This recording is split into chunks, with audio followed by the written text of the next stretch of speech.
They've met with the pastor week after week. He's taught them our precepts and Christ Jesus to seek. He shared the law of our God, which we strive to keep, the prayers, the creeds, and the sacraments deep. Now these young saints are right to partake in Christ's body and blood, all for his sake. A gift you are seeking to commemorate this? Ad Crucem has just what you won't want to miss. We've got icons, art, ornaments, jewelry, and more, greeting cards, crucifixes, posters, gifts galore. Your catechized friend will love what you give and treasure the gift all the days that they live. Visit adcrucem.com. That's ADCRUCEM.com.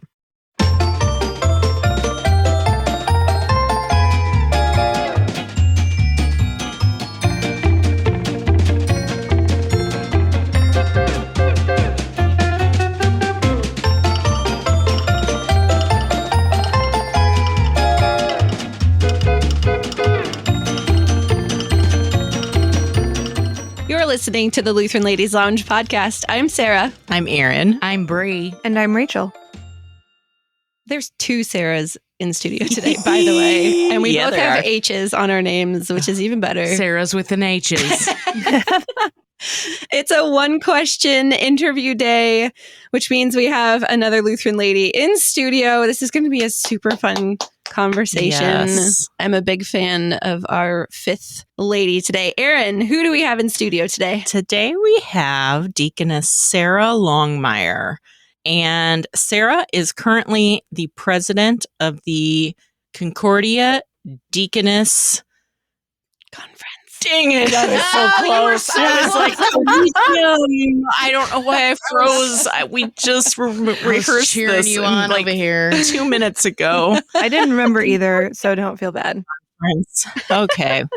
Sarah actually goes back a ways with all of us. I'm like the most, well, Rachel's, she doesn't go back. I met her 15 minutes ago, but that's a ways in my life. So then long ways. I'm the more recent one, and she goes back further with Bree and Sarah. But I first met Sarah Longmire, Deaconess Sarah, when she did her internship as a missionary in Thailand. Oh, wow. So that was mine, but you guys know her from even before that. Yeah, I know her from Concordia, Chicago. You were a few years ahead of me, but you know Bree really well. We were in the same class. We lived on the same. Were you in third Brome? Yeah. That's right. That was before KKK for the freshmen. That's right. Yeah. Oh, that was a heartbreaking announcement then when they were like, we're going to give these floors to the freshmen. Sorry, that was my class. I think I was the first class. It's all your fault, Sarah. All my fault. I'm sorry. That was the best. Those were the days, man. Yes. It's true. Anyway. I have zero frame of reference for any of this, but as Erin has says, y'all go back, and I could see that. Oh, this is what 05, happens 06. when you get a group of Lutherans. There's almost always going to be some sort of a connection between them. So True. Absolutely. this We're time family. more than average. Yeah. Yeah. Sarah, today our one question interview. I feel like the deaconess in some ways, for me, it's the most mysterious of our mystical called unicorns. workers. You are. And yet only ladies can be deaconesses. Yes, ma'am. And so I think this is something Lutheran ladies should know more about. It's true. Yep. So I would like to know, what should Lutheran ladies know about the role, the vocation of a deaconess? What is it? What do you do? Yeah. What goes into that? That's what I want to talk about. Before we start, I have been a huge proponent of this conversation happening because I literally did not know deaconesses existed until my husband went to seminary. I don't think I knew they existed until I came and worked here, and they're like, oh yeah, we've got. I'm like, what? I've never heard of this before. And I tell you, it would have been a life-changing thing for me had I figured it out earlier, because I might have made some different life choices. So mothers and daughters who are listening out there, listen closely, because this is information that young Rachel could have maybe done something with. Back to you, Erin. Yeah. Well, maybe start. What is a deaconess? I don't know. We could go a lot of different directions in this conversation. So we'll start there. Sure. So the office of deaconess is an office for women only women. It falls under the office of pastoral ministry, but in no way supersedes, overlaps, anything like that. So I like to think of it, if we want to go biblical, all the way back to thinking about Adam and Eve, right? So Adam had his gifts, had his tasks, and then Eve was created to be the helpmate, right? To like partner in that, not to overstep, not to overdo, but to work in tandem.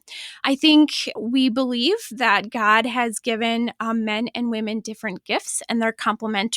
And so when I think about offices and vocation, especially if we're thinking about occupations, we think about the office of deaconess as an opportunity for women to serve God's church, but to work with pastors, to work in tandem, to work in sort of a complementary type of office. So what does that look like? Well, I like to say, if you've met a deaconess, you've met a deaconess, because we are not easily boxed. Okay. We think of a pastor, you think of word and sacrament. Thanks be to God. You think of a deaconess, I guess the overarching theme is going to be service and mercy. So that's going to really be what women in this role are going to do. However, freedom in the gospel, right? Like we can do that across any different scope. So I have friends who are missionaries. I have friends who are teachers. I have friends who are nurses, all deaconesses. I have friends who work in offices who are really good at administration. Again, all deaconesses. So it's as though we are called and able to intentionally serve our neighbor in whatever roles and gifts we've also been given. And that falls under the authority of the pastoral office. So I'm not ever going to do word and sacrament, but I'm going to visit the 92-year-old shut-in. I'm going to visit the kiddo who's homesick. I'm going to teach the faith for the family and for students and for moms, because those are gifts that I have been given. And I think those are opportunities that women can serve and can live out their given gifts. So, like I said, it's hard to put us in a box because we can use our specific or individual skill sets, but also be intentional and maybe more part of or in front of a congregation, offering other opportunities to serve as well. So it's also engaging people around us to find your neighbor, to love and serve your neighbor, all under the gift of word and sacrament that a pastor is offering. So I have a question, and I don't know if we're going to touch on this later. The office of deaconess is not monolithic, right? My question, though, is, can you talk a little bit about your background, how you came to be a deaconess? What did your studies look like? Yeah. And assuming that it's probably very similar for each person, like how does that curriculum sort of lend itself to the diversity of being representation? Dynamic. Yes, absolutely. Okay. Sure. So actually, deaconess was not on my radar. I had never heard of it or did not know that it was an option until I was at university. I went to Concordia River Forest, changed its name halfway through. So I graduated from Concordia, Chicago. Yes. Hey, my university did the same thing. Isn't that interesting? Yeah. You Concordia College, university. Yeah, exactly. Yes. So I grew up with two Lutheran educators. Both of my parents are teachers, and I knew from a very young age I wanted to work with kids. I grew up helping my parents in their classrooms, and I was like, this is the gig for me. So my entire goal with higher education was to be an educator. I chose Concordia River Forest for their early childhood education program because they have such a dynamic kids center right on campus. I was going to learn and grow and work all the things. So I'm very motivated. I'm very self-driven. So I was going to be done with the education program early. So then I thought, how about missionary work? So I was talking with Erin a little bit, like, what could I do? I'll graduate in December and then I'll, get a call in May. It'll be perfect. And then I had two pastors separate from one another both say to me, Sarah, I think you should consider being a deaconess. Okay, it's fine. I'm only almost done with my program. Right. And that. Thanks for sitting on that. So, what's a deaconess? Like, what are we doing?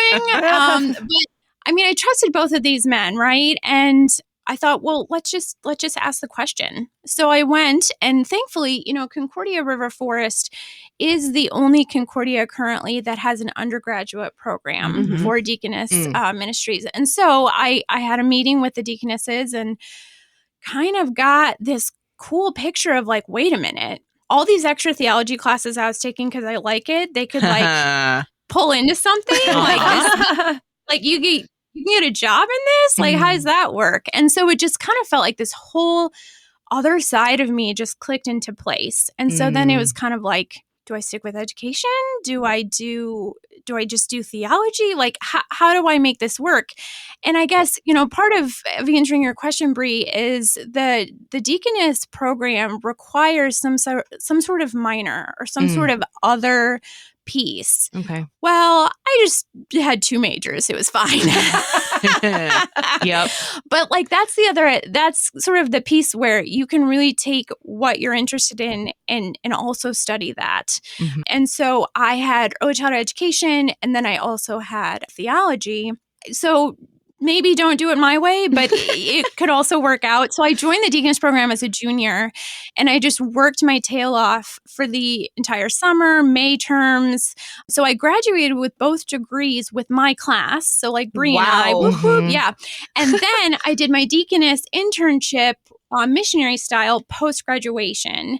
And so then I was in Thailand for 2 years. Wow. And I would have considered staying there, but the position I was in was new and they just wanted a short term right then. And so I came back to America, and actually my first 2 positions, my first 2 calls were education related. So it was as though the teacher side of Sarah was placed first and the deaconess came along, right? And so just found ways to love and serve my neighbor and exercise that theology that I was able to study, that I was able to dive into.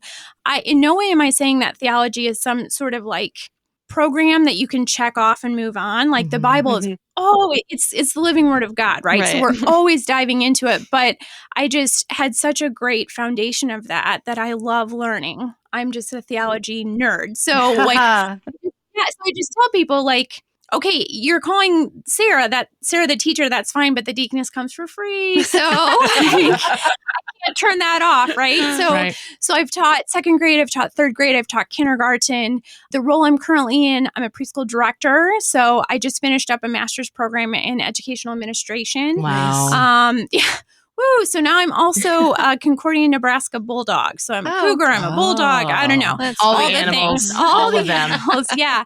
So I guess that's the other way too, right? Like I am not necessarily boxed into like deaconess studies full stop, right? Like, so I believe, and I think the work that God set before me is that I've been given gifts in education. I've been given gifts in relationships. And so I've been given then roles, occupations where I can serve in those various kind of capacities.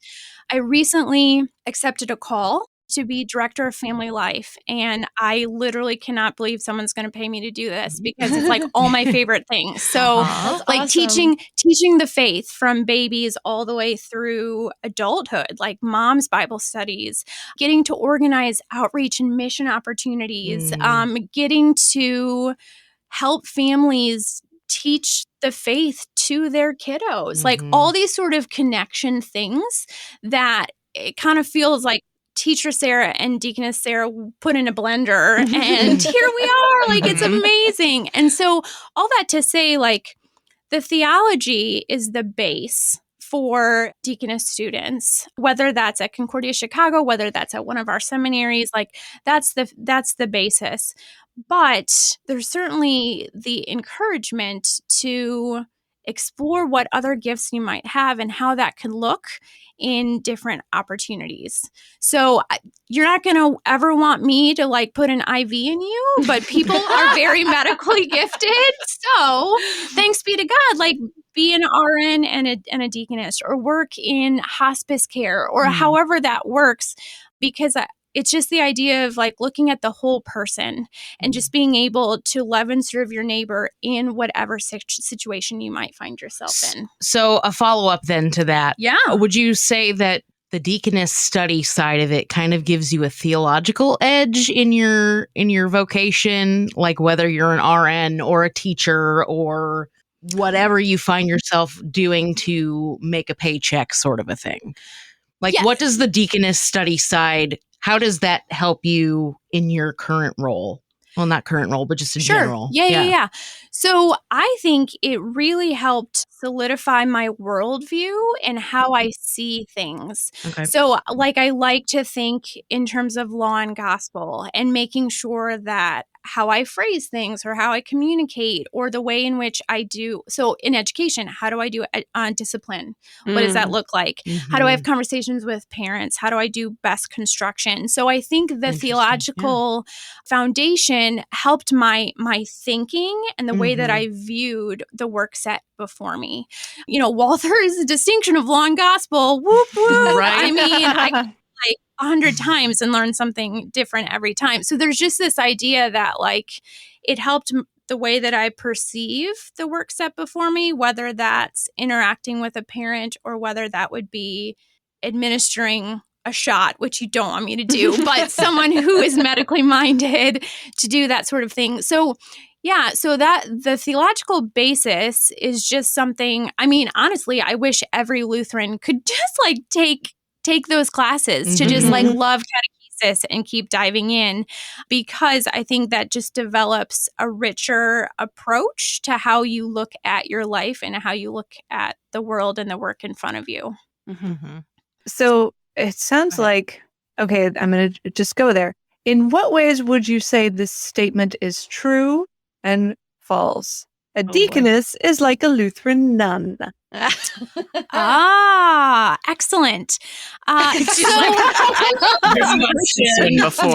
I totally have. Yeah.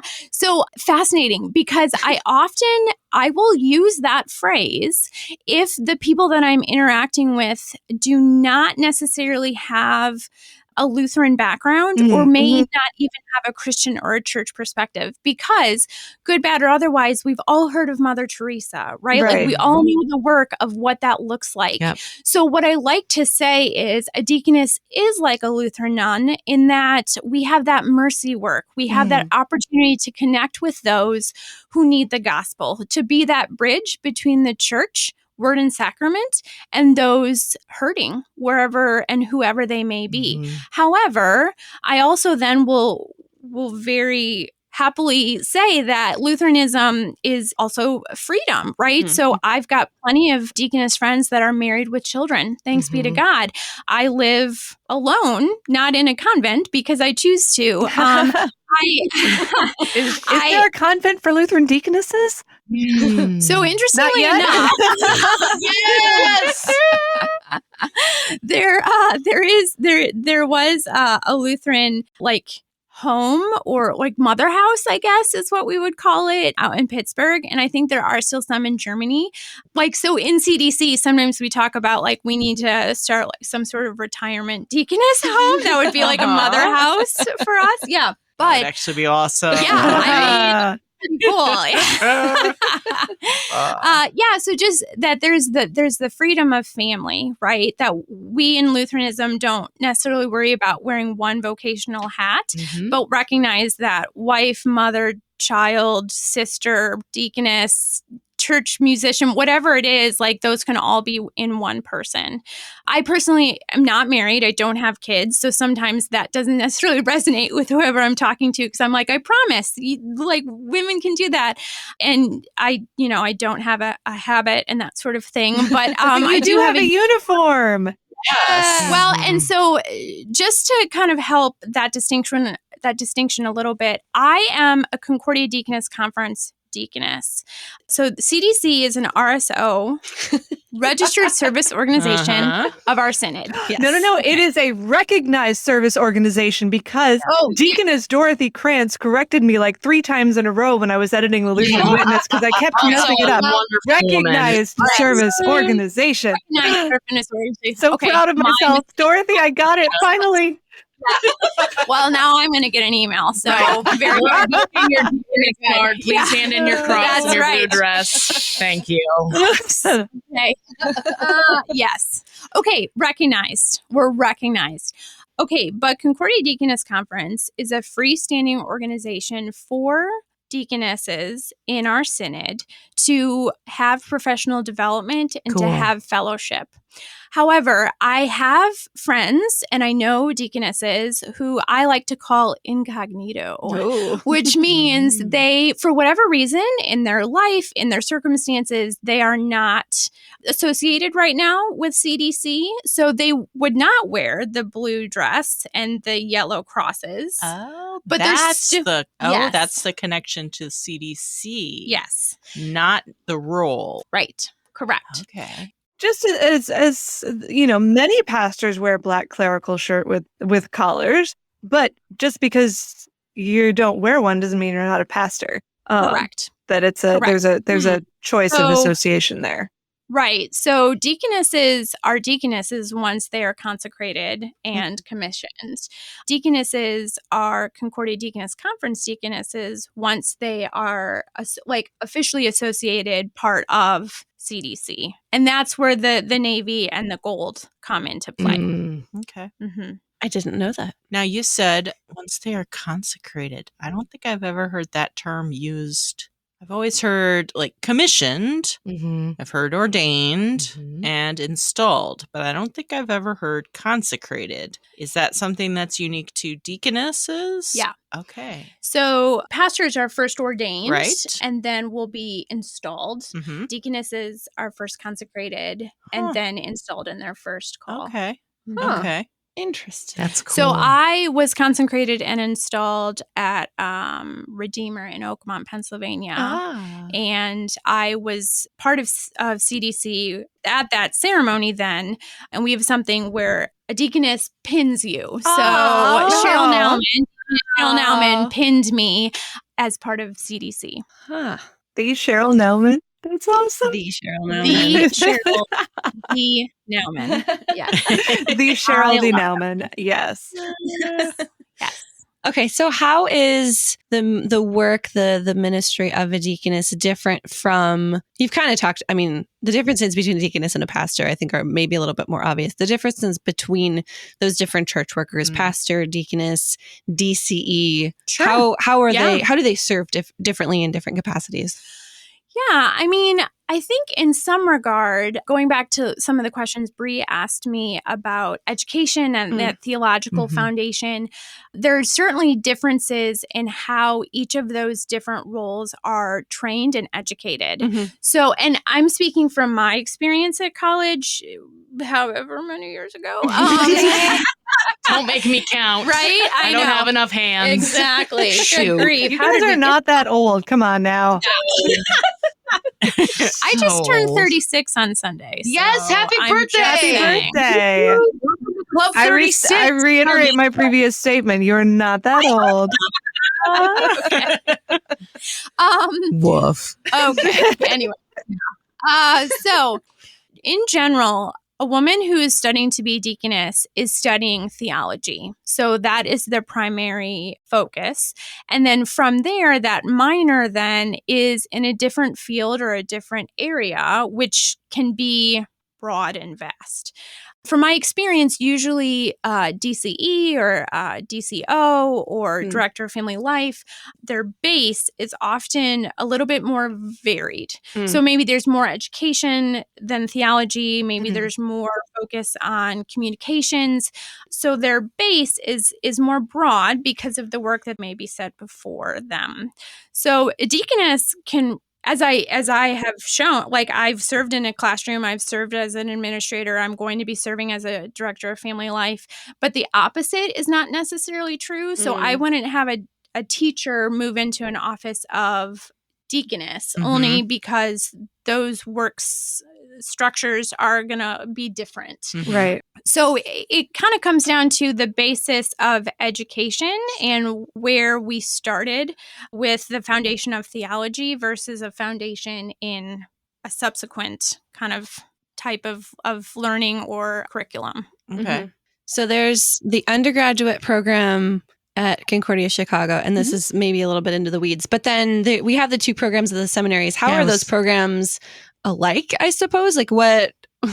Sorry, pause. Emma keeps walking by and she has a Blue Cross. What does that mean? She's a Deaconess intern here. She's not yet. She's not yet consecrated. Oh, but clearly intends to be. Yes. She'll be done. A student or an intern. Yeah. Yes. Okay. She's sorry. still a novice. Yes, she's awesome. I love her. Okay. Anyway, so what are the similarities between those programs? And I know we keep talking about theology, but what kind of theology are you really digging into with that specific purpose of doing mercy work? Sure.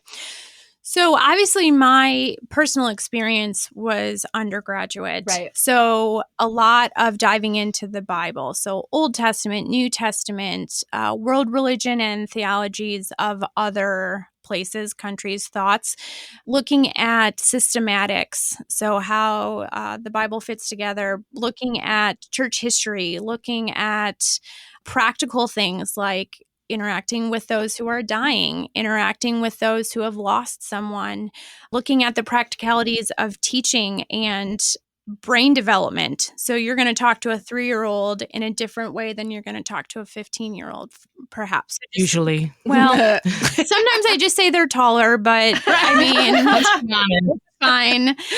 It's fine. But just how to apply what you're learning to those that you're learning. Because I think if you wanted to take theology as just a strict education, you could probably learn a lot, but that's not necessarily the call of a Christian, is you learn and then you share, right? Like for the Great Commission. And so just thinking about learning how to apply that which you are ingesting to the people that you would serve. Now, the seminary programs, I'm going to say, are not going to be that much different.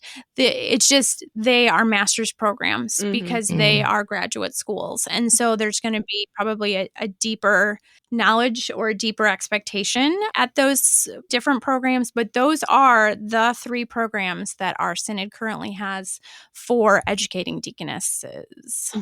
Those are the 3 educational institutions that offer them, but there are a few different routes though, right? Because I believe like the St. Louis Seminary has an online program as well as a residential program. Yeah. Yes. Does the Fort Wayne one have both, or is it okay? So they have multiple routes. Yes. And they aren't just different routes taking all identical classes. So the online one, the only reason I know this is that we have a deaconess intern currently working with my unit. So I've become more familiar with it. It's a new program, and that one is all online. And rather than do an internship at the conclusion, she does her internship throughout her entire studies. And so she's doing her internship with us 10 hours a week, and she could do that for all, I don't remember if it's 3 or 4 years, but that's how theirs is sort of structured. So there is some variety even in the formation. Yeah. Well, and I think a lot of that is, and this is me surmising, because I recently traveled to the Dominican Republic and got to see a picture of how they're forming deaconesses. And I think a lot of how this is kind of being worked out or being put together is meeting women where they currently are and saying, hey, how about being a deaconess? Because the work you're doing is mercy work. Let's give you that theological basis. Let's give you that foundation. Let's give you that connection to the church. And so I think it's really great to have those opportunities to have high expectations, high standards of learning, but meeting people, women, where they are to then send them forth to do the work that's been placed before them. Because like in the Dominican Republic, for example, in a few weeks, they're going to graduate like over 90 deaconesses. It's awesome. It's amazing. So cool. And so the seminary program that they have down there is, I mean, it's grassroots. It's like 5 years old. They've kind of been developing the program as they go. And they are very much looking at it from an equipping to go out and meet the people, meet the needs of the people. So, I mean, these women are going to be, they're from or going to be going back to home countries all over South America, which is amazing. So it's just that whole, like, how do you bring long gospel? How do you bring Jesus? How do you bring your gifts into the vocation of serving those around you? And so I think it's pretty neat that we do have American programs that can mirror that a little bit, or is willing to kind of look at how this could look and then going forward that way. So I have a question, and it sort of ties into that, but it's this one might be a little bit hard to ask, and it might be a little bit hard to answer. And that is, so many of the roles of deaconesses that I've known, they're roles that overlap with other disciplines in terms, I mean, you are going to be serving in family ministry, which a director of Christian education or director of family life ministry might do. You have served in early childhood, which again, others might do. And I guess I'm curious, given that so many of the roles that are filled by deaconesses are also filled by other people, often filled by other people with other qualifications, what is it that is distinctive about the role? And I guess who calls a deaconess, and why do they call a deaconess specifically for these roles when you could hypothetically call another worker in many, not all of them, obviously. Yeah. But I'm curious about what's the desire behind calling a deaconess in particular for these roles? Sure. And I mean, I'll take it a step further, because I have pastors who are friends of mine who are like, before I really knew what deaconesses were, I'd kind of been told they are as expensive as a pastor, but not as helpful because they can't do word and sacrament. Okay, great. So let's just get this elephant in the room out in the open, because it's obvious that it's a myth. But I'm trying to like dance around the question, and you are like, let's just talk about it. Yeah, no, that's fine, because so I'll take it to two different directions. First of all, I would go back to the order of creation, and I would suggest that men have a set of gifts and women have a set of gifts. And I think that it is fair to say that men and women working together are a fuller picture than men working alone and women working alone. So if I miscarried a baby, who am I going to be more comfortable talking to? A guy or a girl? I don't know. Me personally, maybe a female, but why not have the option, right? Like, why not have a church staff that has both? If I'm not married and I'm in the hospital, who am I going to feel more comfortable with? Having a guy visit or having my deaconess visit? Again, I don't know. Me personally, probably the female, just because who knows why or what. Or both. I mean, I was in the hospital in a life-threatening situation last summer, and the hospital chaplain who came to visit me was female, because of course deaconesses can serve as hospital chaplains. And then she called my pastor, who also came and visited me. And I think that they both brought different elements of the love of Christ into my hospital room at a time when I was feeling very, very vulnerable, both physically and spiritually. And so, both, please. Yeah. So please don't misunderstand me. I'm not pitting the two against each other. I'm just saying that, how about both? How about the complementary kind of idea or the option of both? So I think when we're looking at serving our neighbor, we recognize that the needs of those we're serving are unique, and giving options or having more people, it's just a fuller picture of serving and loving one another. Secondly, when you're thinking about a deaconess versus someone in a different role, again, there is enough work for everyone to be doing. So, I mean, this is not at all like one versus the other. No. However, since the question has been put before me, this is how I kind of think about it. With a deaconess, you have the solid foundation of Lutheran theology. Yes. So you have that, and that is not a question. Like, that is an expectation of every woman that finishes the program. So if you are thinking about how is this role going to reflect the theology or the church, and having someone who knows that well is going to be an important piece. And like I said, I can't speak for other programs or how that's studied, but that's a foundation. Secondly, deaconesses, because we're vastly educated, can serve in different roles. So like I said before, I can pop into a classroom because that's my background, but a teacher may not necessarily pop in to teach women's Bible study if they are, really great with 3-year-olds and not necessarily great with Walter's long gospel. Again, none of this is judgment. This is just a matter of like foundational education, right? So there are just different circumstances and different settings in which having a theologically trained woman care for or work in tandem with the office of pastoral ministry is a gift. Like, let's not say no to that. Right. I guess would be my approach. So in no way am I pitting anything against. In no way am I saying a pastor cannot do all of these roles. However, pastors are more and more busy every single day. There's a lot going on. There's a lot of need. And, biblical kind of model, the apostles sent out deacons, right? And then we have from there deaconesses that helped serve and care for those who were caring for others.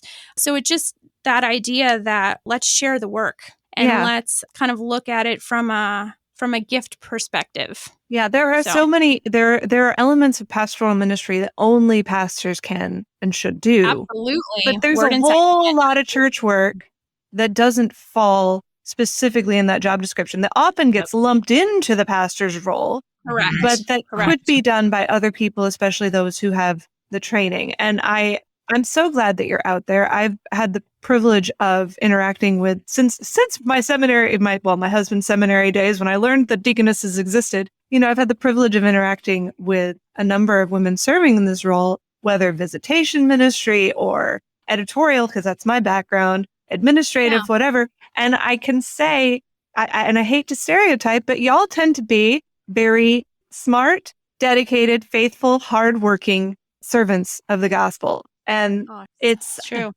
Like, don't want to generalize, but that seems to be the type. And so I'm glad you did. I mean, all you terrible deaconesses out there just got a free pass. Yes, I will hope to live up to that expectation. Just saying, I gotta say it like I've seen it. So okay, fair, very good. I'm just not good at compliments, so I'm just being awkward over here. No, so I guess do you feel like I answered that question for you? I just think that there's opportunity. I think so. It's a hard question to answer because as Lutherans, we have so much respect for the pastoral office. Thanks be to God. Absolutely. So that sometimes the tendency can be, if there's a job in church work, let's get a pastor to do it. The pastor, shouldn't that be the person? And yet I think you're right to point out that we need pastors doing what pastors do. And so to identify roles in which other faithful church workers, including deaconesses, can partner in that work, it's just makes good business sense, honestly. Well, and I think, every situation is going to be a little bit different, right? Which is kind of going back to the deaconess being the mystical unicorn in the room and that enshrouded in mystery. That's right. Who even are you? What even is a deaconess? Oh, man. Sarah's never coming back. She's a horrible question. No, it's for real. Our original working title for this episode was "What Even Is a Deaconess?" Yeah, there it is. No lie. Yeah. And I've given you the answer. It's a mystical unicorn. Nailed it. No, so I guess because I think about this a lot, believe it or not, but we like titles and roles to be pretty well defined, and there's nothing wrong with that. I mean, we have very strong boundaries about word and sacrament. We have very strong boundaries about law and gospel. We have very strong boundaries about justification. I mean, we can take it down the line, right? And so we like our neatly ordered categories. 100%. Listen. Oh, yes. I mean, I get it.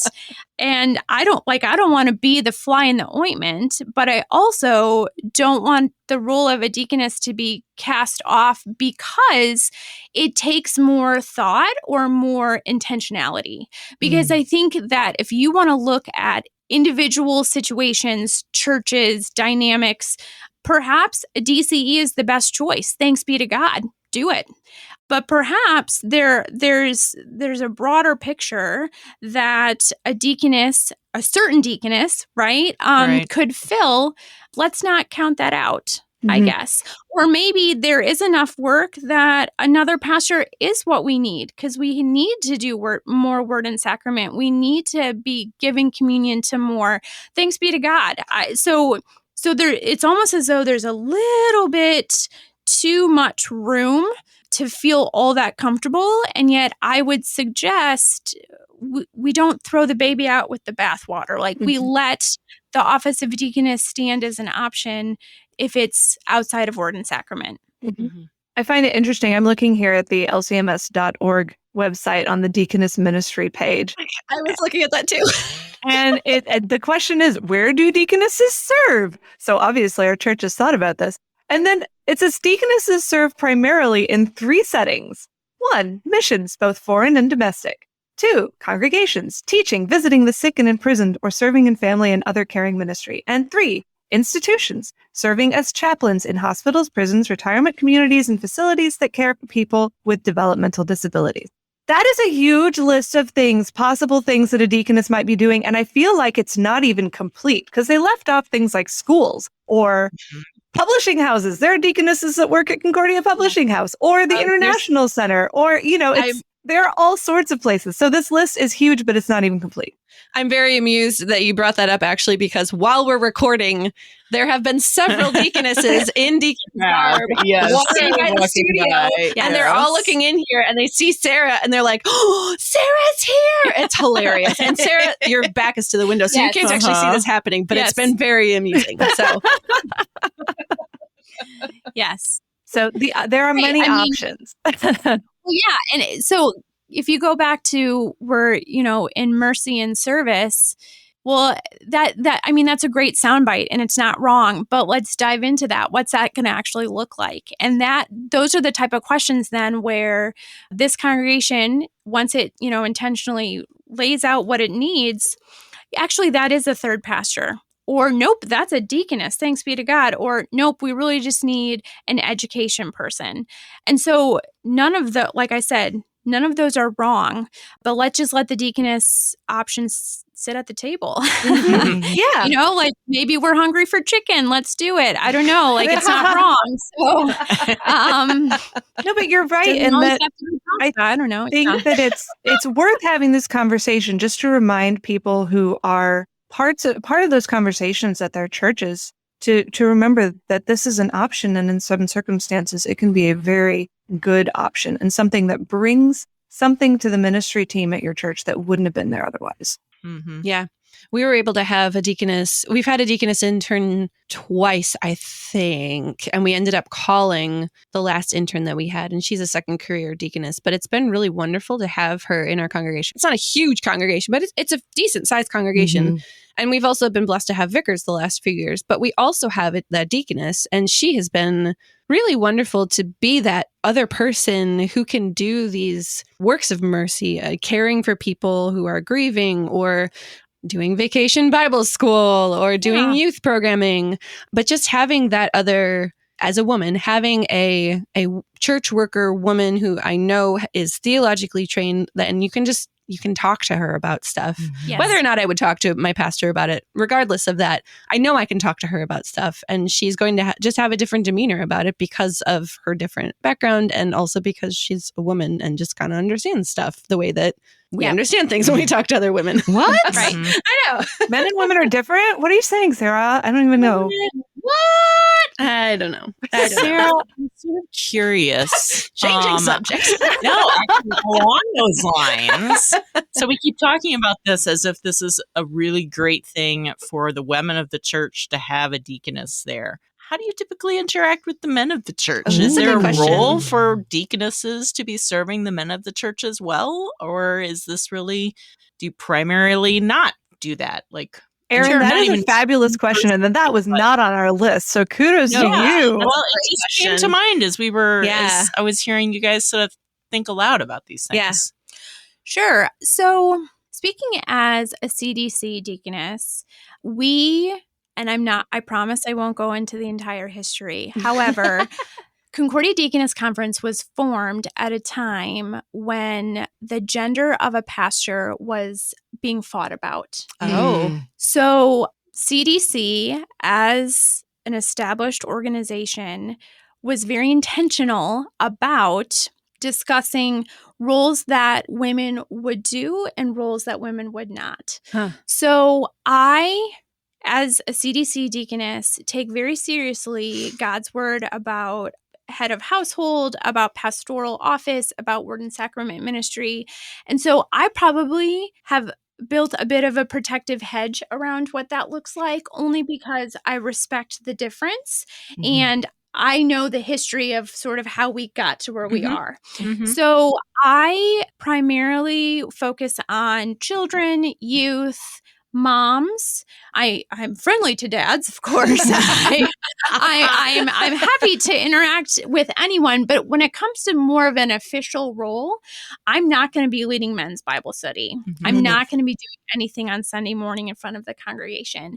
Those are not my places, and that is not what I'm called to do. And I think that's okay. I think those are safe roles to hold. Do you think that's generally the case for LCMS deaconesses, is sort of the focus being on women and children? And because, I mean, obviously we don't have women speaking from the pulpit. That tends to be the common interaction that deaconesses have with their congregation. I do think that is generally the case. Now, I can't speak for every individual or every situation because, and I remember this in some of our formation classes, just playing with what if a youth turns 18? Is he a man now? Or is he still one student? You know what I mean? You can really get in the weeds when you want to be really legalistic about what the rules are. But I think for me, what it comes down to is public expectations and public observations.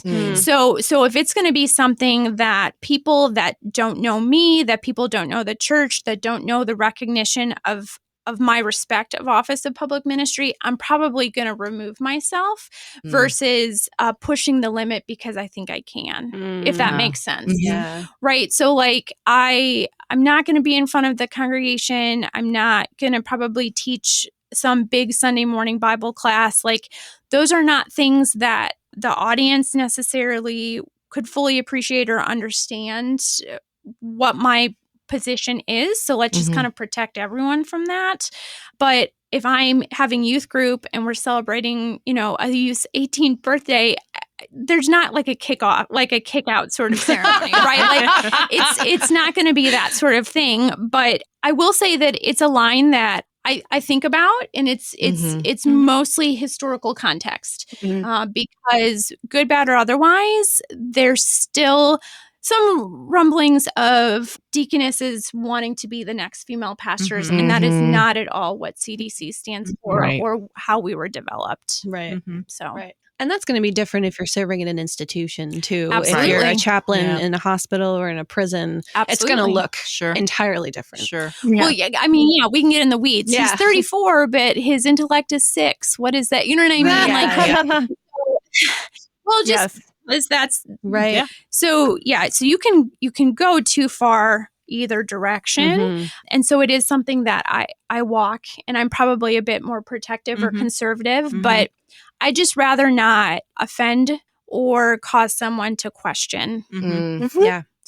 Yeah. Talking about deaconesses being the next pastors and how that is not the case. Yeah. Right. Are there other misconceptions, myths, things that people kind of assume about what you do that That's a are good question. not true? Yeah, well, that's the big one, is that we couldn't be pastors, so we settled for deaconesses. Not the case, right? Not the case. I mean, the uniform sometimes we're flight attendants. It is a classic uniform, I gotta say. Yeah. Or we are some sort of specialized nun. I mean, there are those type of because if you don't see something often, you are trying to relate it to something you do understand, right? So that is what it is.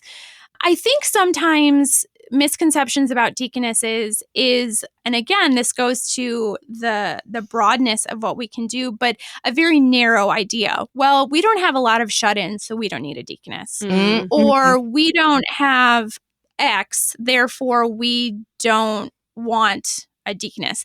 So kind of goes back to we like boundaries, we like A equals B. And I'm not saying I don't like A equals B either. I think when it comes to freedom in the gospel and vocation, I think that's vast and bigger than what we would like to make it be, right? So like there's just a lot more gift than we may even allow ourselves to contemplate, and office of deaconess can kind of be in that sometimes, I think. So yeah, just kind of putting us more of a narrow thing. Like I've been a deaconess for years, and I've never done hospital visitation. I could, but it's not been a role that I've been asked to serve. That's often something that, deaconesses do. Well, sure, but A, B, and C extra, that kind of thing. So you said there's a lot of different emphases that deaconesses can have. You particularly love working with kids and families. What are some of the most unusual emphasis that you know of deaconesses? What trouble can I get together? into as a deaconess? Sure. So I know a couple deaconesses that have worked in prison ministry, which takes a very special and intentional type of approach. I do know some women who are in the medical field. Again, not for me, but thanks be to God for them. Women who are just exceptional writers. And so it's not as though they may be serving out of like visitation, let's say, to, pull that assumption up, but they're writing amazing things or they're putting together amazing resources, that type of thing. I mean, the IC has plenty of deaconesses and a lot of administrative or director roles where leadership is a gift for men or women, and they just rock in whatever field that they're doing, and so they're leading others. So I think those kind of off the top of my head are maybe the non-typical. But as I said before, if you've met a deaconess, you've met a deaconess. A single one. Yeah. That all of you are serving in slightly different ways. Well, yeah. And I think, if you look at the broad picture, we're all in different congregations who are meeting the needs of their individual neighbors, right? So like the pastor's role, word and sacrament, thanks be to God, that's across the board. But the needs of the neighbors are still going to be mercy, God's love, forgiveness. But what that looks like could be a pack of diapers, or it could be a visit in the hospital, or something in between. And so deaconesses, I think, can be a reflection of the place that they've been called to serve and the needs that are in front of them. Well, and that's, it's not like the office of pastor is monolithic either. Exactly. Word and sacrament ministry, yes, sure, they all do that. And yet we know that some pastors, that their role is more administrative. Some are more, geared toward visitation or teaching. My husband is a military chaplain, which is a different kind of pastoral work altogether. Yes. And so, we have no trouble conceiving of the pastoral office as extremely varied in its expressions. And I think maybe taking that and saying, okay, well, office of deaconess, similarly, it expresses itself in different ways, depending on the needs and the gifts of the person involved. Yep. Okay. Yeah. Maybe I understand things a little better now. So, and we kind of talked misconceptions about the diaconal ministry. Ooh, diaconal. I threw it out there. 3 points for me. 50-cent word from Bree. Diaconal? No, I was just kidding. Diaconal. But the wrong syllabus. On the I wrong always thought it syllable. was diaconal. Okay, let's Diaconal. not. Let's not. Diaconal. I was going to say, let's put a poll on Diaconal. Facebook, and I was like, Wrong nobody's going to know. Anyway, sorry. If there was one thing that you would want we'll limit the scope. If there was one thing that you wanted LCMS Lutherans to know at the end of all of this, what would you want them to know? What would you say? The office of deaconess is a gift to the LCMS and to the world at large. And your congregation would benefit from learning more about it and considering having one at your church.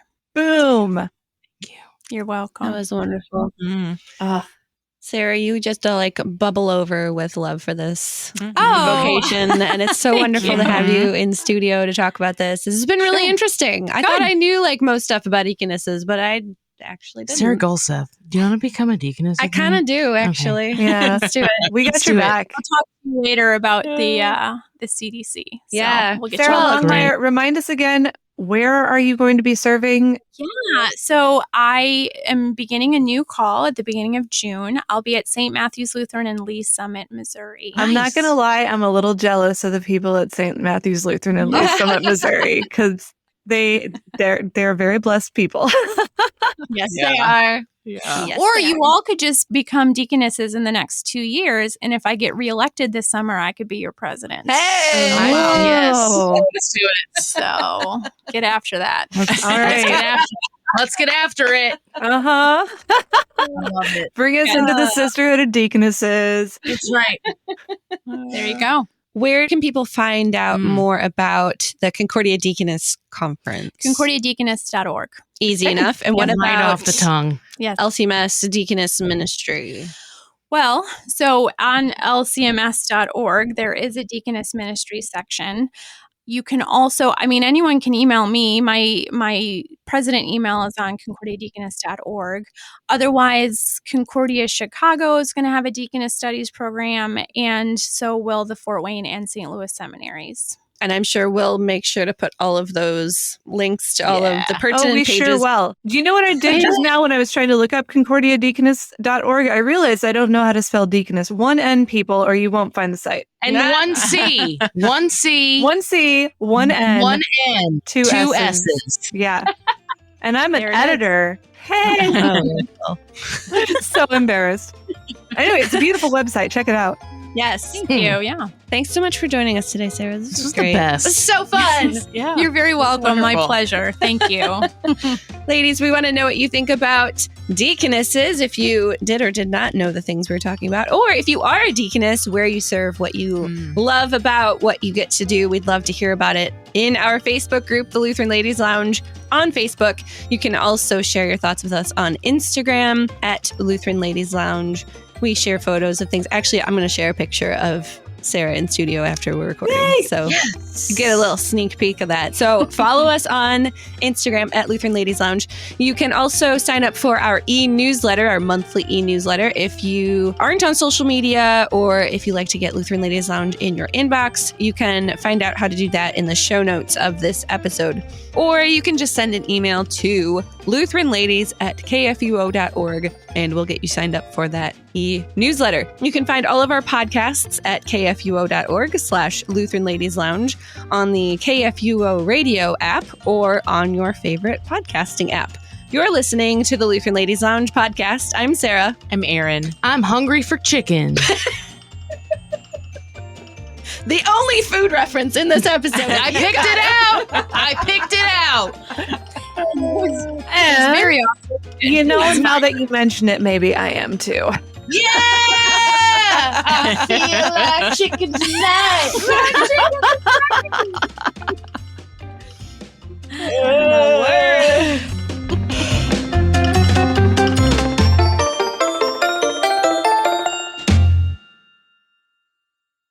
KFUO Radio and the Lutheran Ladies Lounge podcast are underwritten in part by Ad Crucem.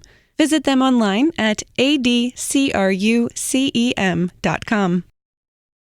Views and opinions expressed on the Lutheran Ladies Lounge podcast may not represent the official position of the management or ownership of KFUO Radio, the Lutheran Church Missouri Synod. The Lutheran Ladies Lounge is produced by KFUO Radio and available at kfuo.org or wherever you get your podcasts. Join our community on Facebook in the Lutheran Ladies Lounge.